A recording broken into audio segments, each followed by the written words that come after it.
Assalamualaikum, jumpa lagi dengan saya Anas di channel MATech. Nah, di video kali ini kita akan bahas lagi HP mantan flagship yang harganya udah terjun bebas. Dan kali ini giliran Samsung. Simak video ini sampai habis ya, karena nanti ada sesi dimana saya nggak pernah lakukan di video-video sebelumnya. Karena memang ini fitur khusus di Samsung ini dan beberapa seri Samsung lainnya. Dan itu jarang ada di HP merek lain. Penasaran ini HP apa? Yuk langsung kita buka aja. Nah, di sini kita dapat bonus kepala charger tapi mereknya itu Sony. Punya output maksimal di 12 volt 1275 mAh atau sekitar 15 watt. Ini jelas OM ya. Dapat juga kabel USB Type-C.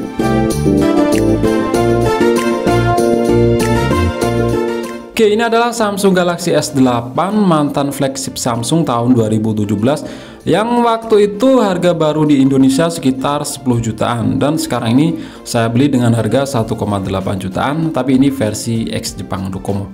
Kondisi second dan ini masih mulus banget sekitar 97%. Ya, sesuai dengan pilihan karena ini saya pilih grade A. Ada yang lebih murah tapi ya kondisinya di bawahnya. Desainnya memang masih kerasa mantap ya. Back covernya ini berbahan dari kaca, sedangkan bagian layarnya ini pakai model lengkung. Oke, kita cek dari sisi per sisi. Di samping kanan ada tombol power. Nah, ini ada stiker hologram segel dari si sellernya. Terus di sisi atas ada secondary microphone dan slot SIM. Di sini juga ada garis antena ya, karena bahan dari framenya ini metal. Untuk slotnya ini punya tipe single SIM aja dan slot micro SD, jadi bukan dual SIM. Lanjut di sisi kiri ditempati tombol volume rocker dan ada satu tombol lagi yang biasanya sebagai Google Assistant. Dan di bagian bawah ada port USB Type-C, garis antena lagi, lubang untuk mikrofon, speaker, dan lubang jack audio 3,5 mm. Kemudian di bagian belakang ada tulisan Galaxy, logo key, yang artinya memang HP ini support key wireless charging. Terus ada logo NTT Kodomo, sensor pemindai sidik jari, kamera, LED flash, dan heart rate sensor. Kemudian bagian depan, nah di sini layarnya itu punya desain lengkung di tepi kanan dan kiri. Terus di atas layar ditempati dua kamera, yang satunya sebagai iris scanner. Lubang untuk earpiece dan sensor-sensor. Oke, sekarang waktunya kita nyalakan. Seperti ini tampilan home screen Samsung Galaxy S8. Layarnya ini punya ukuran 5,8 inch, rasio 18:9, yang di zaman sekarang terbilang compact ya. Terus pakai panel Super AMOLED yang memang kualitasnya mantep pol. Memang beda ya Super AMOLED Samsung dibanding Super AMOLED HP merek lain. Nah, untuk aplikasi bawaan di sini banyak banget aplikasi bloatware bawaan Docomo berbahasa Jepang. Ini wajib di bloatware biar bersih. Risih aja karena nggak guna. Oke, kita cek di setelan. Di sini pakai One UI versi 1.0, versi Androidnya itu 9. Pertama rilis itu Android versi 7 atau Nougat. Kemungkinan ini versi Android mentok yang didapat ya. Ini saya coba install beberapa aplikasi tambahan dulu ya, dan di bloatware aplikasi-aplikasi Docomo yang banyak ini. Tunggu saya untuk kembali. Oke, balik lagi. Nah, di sini sudah berhasil saya di bloatware. Aplikasi Jepang bawaan Docomo ini udah hilang semua, bersih dan jelas. Ini lebih ringan. Sekarang kita coba untuk performa sensor pemindai sidik jarinya. Di zaman sekarang masih tergolong cepat ya, dan udah akurat banget. Opsi keamanan lain bisa pakai iris scanner, tapi pengoperasiannya harus nyala dulu layarnya, terus di swipe. Dan ini memang cepet banget. Akurasinya juga tinggi ya, meski dalam keadaan gulita sekalipun, karena pakai kamera khusus dengan bantuan sensor infrared. Oh ya, untuk layar kalau di spesifikasi itu kan resolusinya Quad HD Plus, tapi bisa kita turunin ke Full HD Plus ataupun HD Plus. Tapi saya lebih prefer ke Full HD Plus aja, biar lebih hemat daya dan juga performanya lebih ringan dibanding Quad HD Plus. Toh layar 5,8 inch saya rasa udah sangat cukup dipakai resolusi Full HD Plus. Terus untuk sinyal ini masih dapat ya 4G semua operator.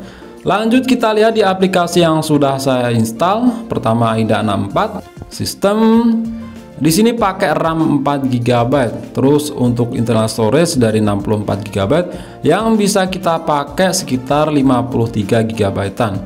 Geser ke CPU, pakai Qualcomm Snapdragon 835, octa-core 2,36 GHz, fabrikasinya 10 nanometer. Untuk dipakai di zaman sekarang ya masih cukup ya, multitasking masih enak, tapi kalau buat game ya harus pilih-pilih. Oh ya, Galaxy S8 ini ada dua versi, Snapdragon dan Exynos. Untuk versi Indonesia entah kenapa selalu dikasih yang Exynos. Terus untuk layar ini default resolusinya 1440 x 2960 atau Quad HD Plus. Teknologi Super AMOLED dan GPU Adreno 540. Untuk baterai terdeteksi akurat ya, yaitu 3000 mAh. Rata-rata flagship zaman itu ya punya ukuran segini, jadi nggak bisa dibilang kecil. Karena HP flagship juga memperhatikan desain, kalau baterai dibuat besar otomatis bodinya kan juga lebih tebal. Compact kayak gini tapi tebal kan jadi aneh, dan itu jadinya nggak semua orang suka. Kemudian kita cek untuk skor Antutu, di sini saya pakai Antutu versi 9. Dapat skor di angka 300 ribuan dengan rincian skor CPU 74 ribuan dan GPU 101 ribuan. Ini saya tesnya apa adanya, nggak pakai tambahan cooler. Snapdragon 835 dapat skor segini terbilang tinggi ya, berada di skor maksimal. Kita cek multi touch. Samsung mantan flagship jelas ini support 10 titik sentuhan. Kita lihat di aplikasi sensor box, di sini juga lengkap ya untuk sensornya, giro, magnet, tekanan ada. Lanjut kita coba untuk kameranya. Kamera belakangnya ini lajang alias satu aja. Punya resolusi 12 megapiksel, bukaan f/1.7, dual pixel PDAF dan sudah dilengkapi dengan OIS. Mantap. Sedangkan untuk depan ini resolusinya 8 megapiksel, bukaan sama dengan kamera belakang yaitu f/1.7 dan sudah autofocus. Fitur yang nggak akan kita temui di HP midrange zaman sekarang, bahkan flagship aja jarang. Untuk hasilnya kalian langsung lihat aja ya sebagai berikut. Silahkan komentari gimana menurut kalian.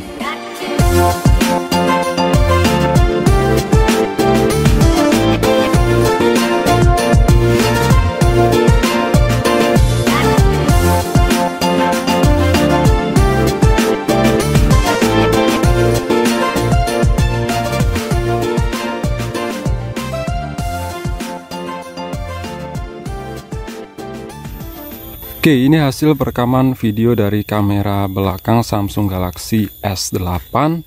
Resolusinya Full HD 30 fps dengan AIS menyala. Dan memang di sini sangat-sangat stabil ya. Kita coba untuk lari.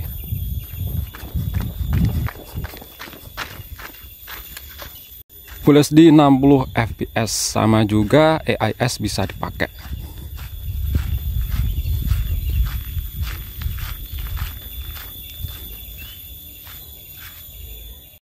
Resolusi mentok yang didapat di HP ini yaitu 4K 30 fps dan juga masih bisa pakai AIS. Tapi memang ya kalau dilihat di sini memang nggak bisa sestabil dengan yang ada di resolusi Full HD.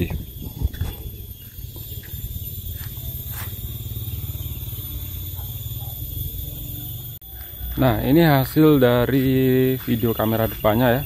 Resolusinya Full HD 30 fps dan ini untuk AIS nya itu bisa dipakai. Kita coba untuk lari.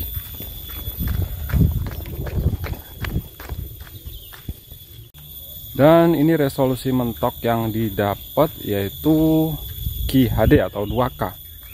Nah, kalau di resolusi 2K ini nggak bisa pakai stabilizer ya, nggak bisa pakai AIS.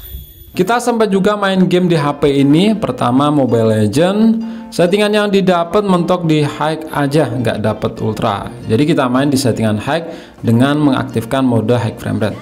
Hasilnya dapat FPS rata-rata di 58,3 fps, tapi nggak bisa rata segitu.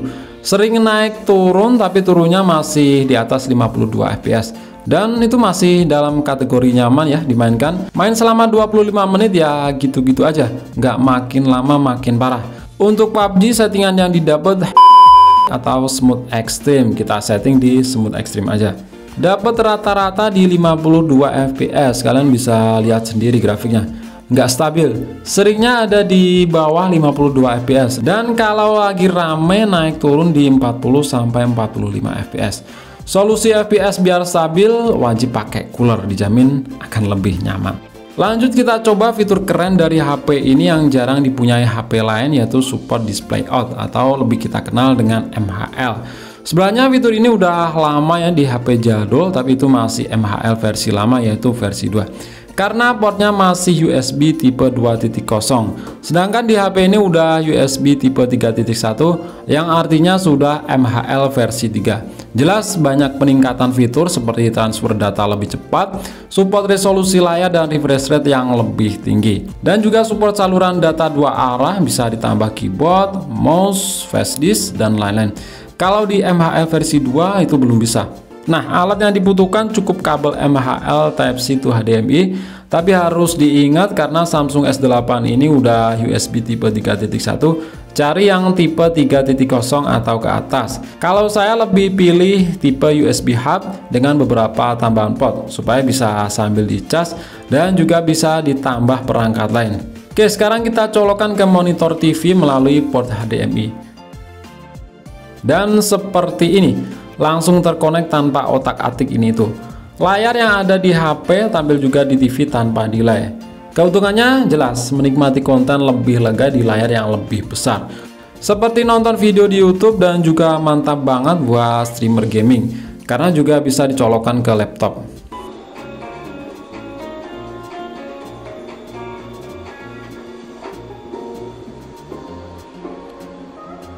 Oh ya, mirroring screen seperti ini sebenarnya bisa aja dilakukan di HP lain yang nggak support MHL, tapi itu ribet.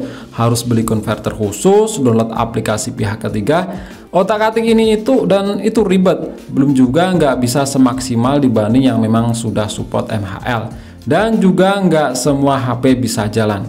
Untuk Xiaomi yang support MHL, saya lihat info di internet itu cuma satu ya. Itu pun HP jadul, yaitu Xiaomi Mi 2. Dan seperti yang saya bilang di awal, fitur khusus dan jarang banget dipunyai HP merek lain yang di sini ada, yaitu mode desktop, yang kalau di Samsung itu dinamakan Samsung Desktop Experience atau Samsung DeX. Di notifikasi tinggal pilih untuk beralih ke mode desktop dan boom, tampilannya seperti PC Windows. Beberapa brand yang punya mode desktop seperti ini hanya sebagian kecil ya, itu pun di seri-seri flagship. Kalau Samsung itu mulai seri S8 dan Note 8 ke atas. Kalau untuk LG seri G6 ke atas. Kalau Xiaomi nggak ada, karena Xiaomi itu sampai seri tertinggi pun masih pakai tipe USB 2.0. Sedangkan mode desktop seperti ini punya syarat harus tipe USB 3.1. Untuk detail HP-HP yang punya mode desktop seperti ini, kalian bisa lihat link yang ada di deskripsi. Nah, tampilan home screen Samsung DeX di sini mirip PC Windows, cuma di sini punya sistem operasi Android. Di pojok kanan bawah ada beberapa panel seperti jam dan tanggal, pencarian, volume, baterai, sinyal, quick setting, notifikasi, dan lain-lain. Berbeda dengan screen mirroring, mode desktop ini nggak tampil di HP ya, jadi di HP bisa dioperasikan seperti biasa. Dan meskipun layar HP mati, di monitor masih bisa beroperasi. Untuk kontrolnya bisa pakai pad sentuh yang ada di HP untuk menggerakkan kursor dan keyboard. Tapi lebih nyaman pakai keyboard wireless seperti ini yang receivernya dicolok ke USB hub. Karena kontrolnya komplit, ada touchpad, kontrol volume, beberapa shortcut yang semuanya berfungsi. Semua aplikasi yang terinstall di HP akan tampil ya di mode desktop ini, dan tampilannya seperti ini. Ada apps drawer. Nah, keuntungannya dibanding mode mobile, jelas multitasking lebih enak. Semisal buka YouTube sambil buka Chrome dan aplikasi lain. Tampilannya itu layaknya Windows. Ukurannya juga bisa diperkecil dan bisa full. Karena ini mode desktop, tampilan aplikasi juga beralih ke mode desktop seperti Microsoft Excel, Microsoft Word. Tampilannya itu seperti yang ada di PC. Jadi ini memudahkan kalian yang ingin menggunakan aplikasi jenis ini untuk kerjaan. Tapi memang nggak semua aplikasi support mode ini, untungnya itu sebagian kecil aja. Seperti Shopee itu nggak bisa dibuka. Untuk aplikasi bawaan Samsung semua bisa dijalankan dengan optimal ya. Sebagai contoh kamera, jadi lebih enak semisal merekam seorang diri dengan kamera belakang yang viewfindernya bisa kita lihat di monitor. Untuk main game bisa, cuma lebih nyaman untuk game jenis emulator PPS SPP ataupun Demon PS2 dan dikontrol pakai gamepad. Di sini saya coba main God of War PSP menggunakan emulator PPS-PP, lancar banget, FPS stabil di 55 sampai 60 fps. Memang Snapdragon 835 cocoknya emulator PPS SPP. Kalau buat Demon PS2 itu ngap-ngapan. Saya coba main KOV, memang ya kurang nyaman ya meskipun masih playable. Untuk game Android yang secara default nggak support gamepad seperti contoh Mobile Legends masih bisa dimainkan. Kontrolnya itu pakai mouse dan jelas itu nggak akan nyaman, pasti auto kalah. Oke, itu aja untuk video kali ini Samsung Galaxy S8. Fitur yang masih kerasa keren banget di sini adalah mode desktop Samsung DeX yang di HP lain seri terbaru pun jarang banget ada. Klik like jika kalian suka dan share jika kalian rasa video ini bermanfaat. Kita jumpa di video selanjutnya dan wassalamualaikum warahmatullahi wabarakatuh.